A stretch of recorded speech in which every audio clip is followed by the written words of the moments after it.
Hello and welcome to the AP Government Period 5's video about Chinese government. We're going to explain China's complex political system in a way that is easy to understand. China's government is made up of four branches: the National People's Congress, the State Council, the Supreme People's Court, and the People's Liberation Army. The country is mostly controlled by structures within the Communist Party. The current party leader is Xi Jinping, elected at the 18th National Congress held in 2012. The CPC is still committed to communist thought. According to the party constitution, the CPC adheres to Marxism-Leninism's Mao Zedong thought socialism with Chinese characteristics, Zen Xiaoping theory, three represents, and the scientific outlook on development. The official explanation for China's economic reforms is that the country is the primary stage of socialism, a developmental stage similar to the capitalist mode of production.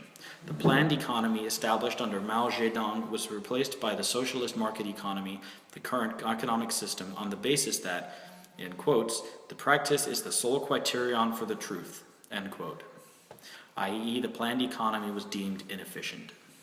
Since the collapse of Eastern European communist regimes in 1889 to 1990 and the dissolution of the Soviet Union in 1991, the CPC has emphasized its party-to-party relations with the ruling parties of the remaining socialist states.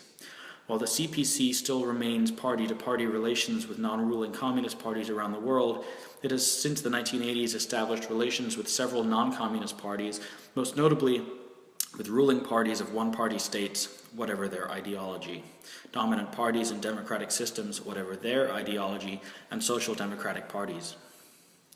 As you can tell from the extensive use of the word people in its government, China is a quasi-communist state whose government is controlled by a complex oligarchy of very important people. As stated previously, Xi Jinping is the General Secretary of the Communist Party of China, the President of the People's Republic of China, and the Chairman of the Central Military Commission. As Xi holds the top offices of the party and the military, in addition to being the head of state through the office of president, he is sometimes informally referred to as China's paramount leader. Xi is now the leader of the People's Republic's fifth generation of leadership. Since assuming leadership, he has initiated an unprecedented and far-reaching campaign against corruption, called for further market economic reforms, governing according to the law, and strengthening legal institutions, and an emphasis on individual and national aspirations under the neologism Chinese dream. Xi has also imposed further restrictions over ideological discourse, attempting to further entrench and legitimize the authority of the Communist Party over Chinese society, while also introducing far-ranging measures to enforce party discipline and ensure internal unity.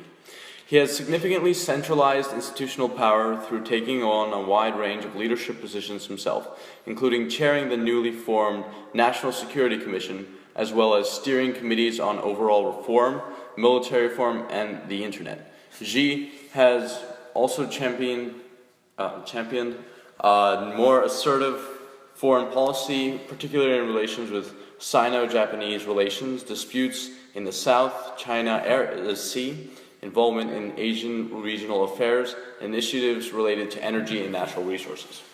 The Central Committee of the Communist Party of China is a political body that comprises of top leaders in the Communist Party of China. It is currently composed of 205 full members and 171 alternate members.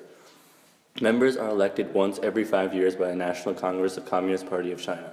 The Central Committee is formally the party's highest organ of authority. When the National Congress is not in session, according to the party constitution, it is vested within the power to elect the General Secretary and members of Politburo meets once in a month, and Standing Committee meets weekly. This is believed to be much more infrequent than the former Soviet Politburo had met.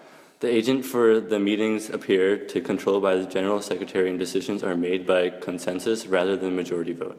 The Politburo was eclipsed by the Secretariat of the Communist Party of China's Central Committee in the earlier 1980s, under Hou Yaobang. This has re-emerged as dominant force after Hu's outstanding 1987. The first section in the National People Congress, it is China's national legislature. In the largest legislature in the world, within 2,987 members as of 2013. That's pretty rad. The NPC meets every spring for once a day. The mostly serves to approve and confirm policies made by China's more powerful organs of government, and is known as a rubber stamp legislature. One member is quoted as saying, "As a parliamentary representative, I do not have any power." The State Council is an administrative center of the Chinese government. It is chaired by the Premier, Li Keqiang. It includes the heads of government agencies and oversees all operations of the people's government. The Supreme People's Court is China's largest court. It has more than 340 judges and is based on the British and Portuguese systems of common law. We hope you understand Chinese government better now. Please be cool and remember what we taught you.